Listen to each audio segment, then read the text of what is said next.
first thing is tracking. If you aim your cursor directly towards the person you're trying to hit, you can actually hit them from a little further away. But if you're aiming around them, you won't be able to hit them. Next, you want to build a couple blocks up and jump onto the person so you can get the first hit. Getting the first hit helps a lot when you're trying to win fights.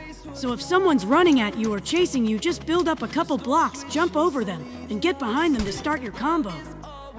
As long as you build up a couple blocks, you can jump behind them and start comboing them. Next is knowing how to use your blocks wisely. A really good skill is being able to jump on the side of walls by aiming your cursor underneath your feet and placing blocks every so often. Normally, if I build straight up, I would use around 9 blocks to get all the way to the top. But if I jump and place blocks underneath my feet while moving side to side, I only need 4 blocks. And if I do it again, I can get up with only 3 blocks instead of 9. Now, when you build up, you obviously don't want to just jump straight down, because you'll take fall damage. Instead, you want to scroll in and place blocks underneath your feet as you're jumping from side to side. This lets you come down a few blocks at a time without taking much damage. If you just walk off from a high point, you'll take fall damage. But if you place a block right underneath you while you're falling, you can completely avoid it. As you can see, I took 2 damage here. But if I place a block underneath me, I take 0 damage. And even from higher up, I took 7 fall damage the first time. But when I built a couple blocks underneath myself while falling, I took 0 damage. If you're in first person, you basically have no idea what's happening behind you. But if you're in third person and look behind yourself while running, you can see exactly where the enemy is. Then when they get close, you can scroll in and start PvPing them. This gives you a huge advantage, because you already know exactly where they're coming from.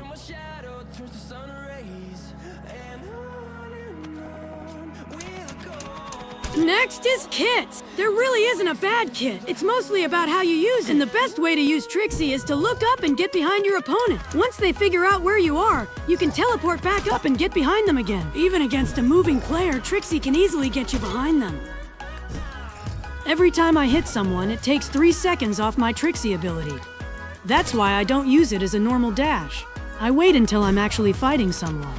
If you hit them enough and kill them quickly, you can get your ability back before they even respawn, and use it again right after. Another tip is, when you're at the item shop, you want to stand barely far enough back to still reach the generator.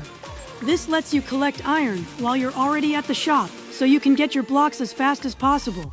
Once you have your blocks, you want to build up about 2 blocks, so you can easily get back onto the bridge.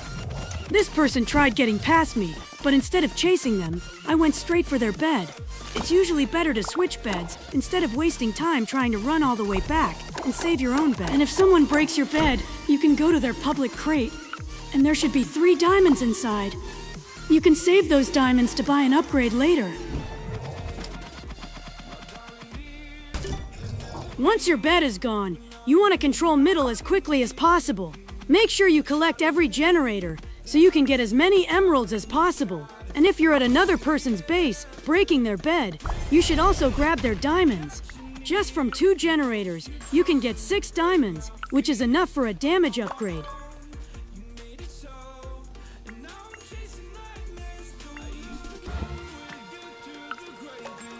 The same thing applies when they're running away. You want to predict where they're going to move and shoot the bow where they're going to be, instead of directly at them. If you can consistently hit your shots, the crossbow is one of the best items in the game. This guy tried running away, but I just kept predicting where he was going and hitting him. So I rushed in and broke his bed. He tried running across the map, but I was still able to keep him low with my crossbow. As long as you can aim, you can control the entire fight from a distance. He tried running again, but I just kept shooting where he was going. And just like that, he had nowhere left to run.